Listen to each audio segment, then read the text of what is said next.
5 రోజులుగా శంషాబాద్ ఎయిర్పోర్ట్ సమీపంలో ప్రజలని ముప్పతిప్పలు పెట్టిన చిరుత ఎట్టకేలకు చిక్కింది. గొల్లపల్లి పరిసర ప్రాంతాల్లో చిరుత బోన్లో చిక్కింది. దీంతో ఆపరేషన్ చిరుత విజయవంతమైంది. బోనులో చిక్కిన చిరుతను వైద్య పరీక్షల నిమిత్తం జూకు తరలిస్తున్నారు అధికారులు. అనంతరం రేపు ఆమ్రాబాద్ టైగర్ రిజర్వ్లో విడిచిపెట్టబోతున్నారు. ఆపరేషన్ చిరుతను అటవీ సంరక్షణ ప్రధాన అధికారి ఆర్ఎం డోబ్రియల్ పర్యవేక్షించారు.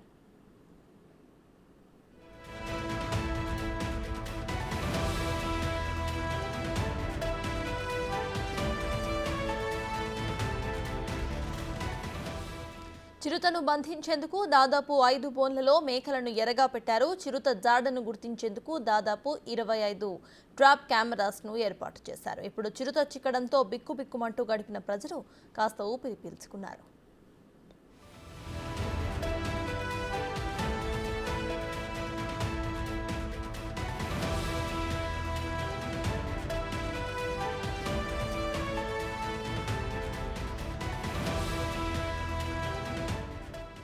నిన్న రాత్రి 8 గంటలకి చిరుత బోనులో చిక్కిందని డిఎఫ్ఓ విజయానంద్ తెలిపారు. బోనులో చిక్కిన మగ చిరుత వయస్సు 3 ఏళ్లని వివరించారు. 5 రోజుల పాటు నెమళ్లు, అడవి పందులు, కుందేళ్లను ఆహారంగా తీసుకున్నట్టు గుర్తించామని అన్నారు.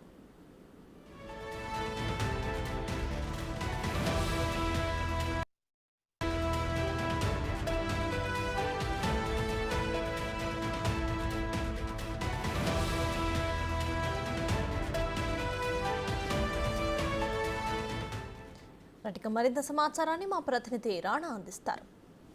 ఒకటి కాదు, 2 రోజులు కాదు, దాదాపు 5 రోజుల పాటు మొత్తం ఫారెస్ట్ ఆఫీసర్లతో పాటు గొల్లపల్లి సంబంధించినటువంటి వారిని అందరినీ కూడా ముప్పు తిప్పలు పెట్టింది చిరుతపులి. ఎట్టకేలికి ఇవాళ దొరికినటువంటి నేపథ్యం ప్రస్తుతం మనతో పాటు మాట్లాడడానికి ఫారెస్ట్ ఆఫీసర్ ఉన్నారు. సార్, దాదాపు 5 రోజులు రెస్క్యూ ఆపరేషన్ ఎట్లా ప్లాన్ చేశారు? ఎందుకంటే ఇంత జనావాసాల మధ్య రావడం అంటే మామూలు విషయం కాదు. ఎలా ప్లాన్ చేశారు సార్ మీరు ట్రాప్ చేయడానికి? అంటే ఈ జనవాసాల మధ్య లేదండి. ఇది మొత్తం ఎయిర్పోర్ట్ ఏరియా 5,500 ఎకరాలు. అది రన్వే ప్రాంతం 1,900 ఎకరాలు ఉన్నదండి. అందులో రన్వే 200 ఎకర్స్ పోతుంటే మొత్తం 1,700 ఎకరాలు కూడా చిట్టడిలాగా ఉంది. అందుకొరకు దానికి సెక్యూరిటీ ప్లేస్ ఉంది. ఇప్పుడు దాంట్లో 25 ట్రాప్ కెమెరాలు పెట్టాము, 5 బోన్లు పెట్టాము. ఆ బోన్లో చిక్కిందండి. నిన్న సాయంత్రం 8 గంటలకు చిక్కిందండి. సార్, ముఖ్యంగా అటువైపు గొల్లపల్లి ప్రాంతం కానీ ఇంకా చాలా పల్లెటూర్లు ఉన్నాయి. హైట్ కూడా గోడ చాలా తక్కువ ఉంది. అంటే ఏ సమయంలో దూకింది? వీళ్ళకి అలారము ఎప్పుడు వచ్చింది? ఎప్పుడు మీకు ఇన్ఫర్మేషన్ ఇచ్చారు? మొన్న 4 డేస్ బ్యాక్ అది సాయంత్రం అంటే నైట్ 11:30 ఆ ప్రాంతంలో దుంకినప్పుడు వీళ్ళకు సిఐఎస్ఎఫ్ వాళ్ళకు అలారం వచ్చేసింది. అలారం వచ్చిన తర్వాత ఆ సీసీ కెమెరాలు అన్నీ నిశ్చితంగా పరిశీలించినప్పుడు చిరుత దూకినట్టు తెలిసింది. దాన్ని బట్టి మాకు ఎర్లీ మార్నింగ్ ఇన్ఫామ్ చేశారు. చేయగానే మేము ఇమీడియట్లీ ఇక్కడికి వచ్చి ఆపరేషన్ స్టార్ట్ చేసామండి. ఎట్లా ఇప్పుడు ఈ 5 రోజుల పాటు దాన్ని క్లోజ్గా మానిటర్ చేస్తారా? ఏ యొక్క రేడియస్లో అది ఎక్కువగా తిరిగింది సార్? అది మొత్తము ఆల్మోస్ట్ దాదాపు ఒక 1 కిలోమీటర్ రేడియస్లో తిరిగింది. అక్కడ వాటర్ ఉంది, హెవీ గ్రాస్ ఉన్నది కాబట్టి ఆ ఏరియాలో తిరిగిందండి. ఎట్లా ఫుడ్కి కానీ ఇవంతా కూడా ఎట్లా చేసింది? అంటే మనకి మెయిన్గా ఏంటంటే ఈ సమ్మర్ సీజన్లో వాటర్ ఎక్కడైతే ఉంటుందో ఆ ఏరియాలో మనం మాటేసి ఉంటే ఆటోమేటిక్గా మనకు కొద్దిగా టెస్ట్ అవుట్ అవుతుందని ఆ చుట్టుపక్కల ప్రాంతాలలో 3 బోన్లు పెట్టినాం. అయినా మాకు కదలికలు కనబడుతున్నాయి కానీ పడలేదని చెప్పి మళ్ళీ కొద్ది దూరంలో ఒక 2 ఏర్పాటు చేసినాం. ఆ ఏర్పాటు చేసిన దాంట్లో 5వ బోన్ లోపల మనకు పడ్డదండి. ఇట్లా బోన్ దగ్గర వరకు వచ్చి మళ్ళీ రిటర్న్ వెళ్ళిపోయింది 2 రోజుల పాటు అనేసి అన్నారు. ఇప్పుడు మనుషులు ఎక్కువ తిరుగుతుంటే ఆ మనుషుల స్మెల్ని బట్టి అది రాదు. అందుకొరకు దూరం ఒక బోన్ పెట్టేసి అక్కడికి ఎవరు పోకుండా చూసేసినాం కాబట్టి ఆడ మేకను కట్టినాం. ఆ మేక అరుపులకు అది వచ్చేసింది. ఆటోమేటిక్గా నేను 8 గంటలకు పడిపోయింది. అంటే సిఎస్ఎఫ్ అధికారులకు కూడా ఒకసారి కంట పడింది అన్నారు, నిజమేనా? వాళ్ళకు కూడా కంట పడింది, కానీ కాకపోతే మేము ఆల్రెడీ వాళ్ళకి ఇన్స్ట్రక్షన్స్ ఇచ్చినాము. వాళ్ళు దాని దగ్గర దాకా వెళ్ళినట్టుంటే అది మనకు బోన్లో ఇక్కదు కాబట్టి మీరు కొద్దిగా జాగ్రత్తగా మీరు వాచ్ చేయండి అని అంటే చెప్తే వాళ్ళు కూడా నిన్న నైట్ కొద్దిగా తక్కువ వాచ్ చేసారు. దాంతో ఆటోమేటిక్గా అది డిస్టర్బెన్స్ లేకపోవట్లా అది చిక్కిందండి. ఓవరాల్గా ఈ సెర్చ్ ఆపరేషన్లో ఎన్ని బోన్స్ కానీ ఎన్ని కెమెరాలు ఏర్పాటు చేస్తారు, ఎన్ని బృందాలు దీనికోసం పనిచేసాయి?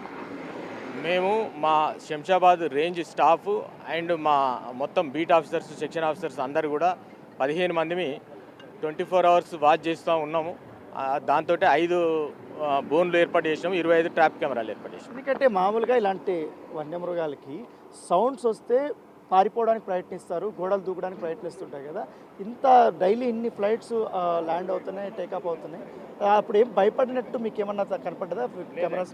లేదండి, దానికి ఎక్కడైతే మనం అది సర్వైవ్ అవడానికి కావాల్సిన వనరులన్నీ అందులో ఉన్నాయండి. 7 ఫీట్ గ్రాస్ ఉంది, చిట్టడివిలాగా ఉంది కాబట్టి అది సర్వైవ్ అయిందండి. అది ఆటోమేటిక్గా రన్వేకు దాదాపు 2-3 కిలోమీటర్స్ డిస్టెన్స్లో ఉన్నది కాబట్టి అది ఎలాంటి భయంతో కానీ ఏది కానీ లేదండి. మీకు ఫారెస్ట్ గురించి బాగా అవగాహన ఉంది. ఇక్కడ మనకు దగ్గరలో ఉన్న ఫారెస్ట్లో పులులు సంచరించే అవకాశం ఉందని చెప్తున్నారు. షాద్నగర్లో కూడా గతంలో ఒక పులి ఇట్లా తప్పించుకుపోయింది, రాజేంద్రనగర్లో కూడా ఒక పులి ఇట్లనే అయింది. ఎట్లా వాటికి దీనికి ఏమన్నా కంపారిజన్ ఏమైనా ఉంటుందా? మీరు యాక్చువల్గా పులి అంటున్నారు, పులి కాదండి, ఇది లేపర్డ్, చిరుతపులి చిట్టడవిలోనే ఉంటుంది. పులి అనేది టైగర్ పెద్ద అడవిలో ఉంటుంది, అది ఇక్కడ రాదండి, జనవాసాల లోపలికి రాదు. ఈ చిరుతపులి కాబట్టి చిట్టడవిలో సర్వైవ్ అవుతుంది కాబట్టి ఇది ఇక్కడికి వచ్చేసిందండి. సార్ ఫైనల్గా ఎట్లా ఇప్పుడు వీళ్ళందరూ గొల్లపల్లి వాసులు కానీ వీళ్ళందరూ కూడా ఊపిరి పీల్చుకుంటున్నా, అసలు వీళ్ళందరూ కూడా ఎట్లా ఉన్నారు సార్ ఇన్ని రోజులు ఈ ఎయిర్పోర్ట్ పరిసర ప్రాంతాల్లో? వాళ్ళకేం భయం అనిపించలేదా? లేదండి, అది సెక్యూరిటీ జోన్లో ఉంది. 7 ఫీట్ హైట్ వాల్ ఉంది, దాని మీద 2 ఫీట్ హైట్ సోలార్ ఫెన్సింగ్ ఉంది, ఎలాంటి భయం లేదు.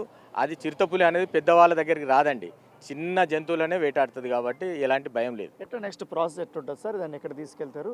ఇప్పుడు జూకి తీసుకెళ్తామండి, ఆడ పరిశీలించిన తర్వాత రేపు అది హెల్తీగా ఉన్నదని నిర్ధారించుకున్న తర్వాత రేపు ఇమీడియట్లీ అమరాబాద్ టైగర్ రిజర్వ్. అంటే అక్కడ ఇప్పుడు అమరాబాద్ తరలించిన తర్వాత క్లోజ్ మానిటరింగ్ ఉంటుందా లేకపోతే? లేదండి, అది ఓపెన్ ఫారెస్ట్, నల్లమల ఫారెస్ట్ చాలా పెద్దది కాబట్టి ఆటోమేటిక్గా అక్కడ వదిలేస్తాం. ఆడ టైగర్స్ ఉన్నాయి, ప్యాంథర్స్ చాలా ఉన్నాయి, అలా సర్వైవ్ అయిపోతుంది. ఓకే. సో దాదాపు 5 రోజుల పాటు పాపం ముప్పు తిప్పలు పట్టింది, దొరికినట్టే దొరికి చాలా వరకు కూడా మాకు చాలా నిద్రలేని రాత్రులు చేసిందని చేసి డిఎఫ్ అధికారులు కూడా చెప్తున్నారు. అయితే గొల్లపల్లి ప్రాంతం ఏదైతే ఉందో ఆ గోడను దూకడానికి కూడా ప్రయత్నించినట్టుగా మనకు తెలుస్తుంది. దాంతోపాటు ఈ ట్రాప్ కెమెరాలు దొరికిన తర్వాత దాని కదలికలు దాదాపు 1 కిలోమీటర్ వరకు 5 రోజుల పాటు తిరుగుతుంది. అక్కడ ఉన్నటువంటి నీటి కుంటలో వాటర్ తాగుతుంది. తర్వాత ఆహారం కోసం నిన్న ఏదో ట్రాప్ వేస్తే మేక మాంసం వేసిన తర్వాత ఈ మేక అరుపులు ఎక్కువ అవడం వల్ల ఆ విని దాన్ని హంట్ చేద్దామనేసి వచ్చింది. అప్పుడు బోన్లోకి చిక్కిందనేసి కూడా టీఫ్ అధికారులు చెప్తున్నారు. ఇప్పుడు వైద్య పరీక్షల కోసం జూపు తరలించి ఒక్కరోజు పాటు మానిటర్ చేసి తర్వాత అమరాబాద్ అడవిలో నల్లమల్లు ఫారెస్ట్ చాలా పెద్ద ఉంటుంది కాబట్టి అక్కడ వదిలేస్తామనేసి కూడా టీఎఫ్ అధికారులు చెప్తున్నటువంటి నేపథ్యం పడుతుంది. For more videos like this, subscribe Big TV channel.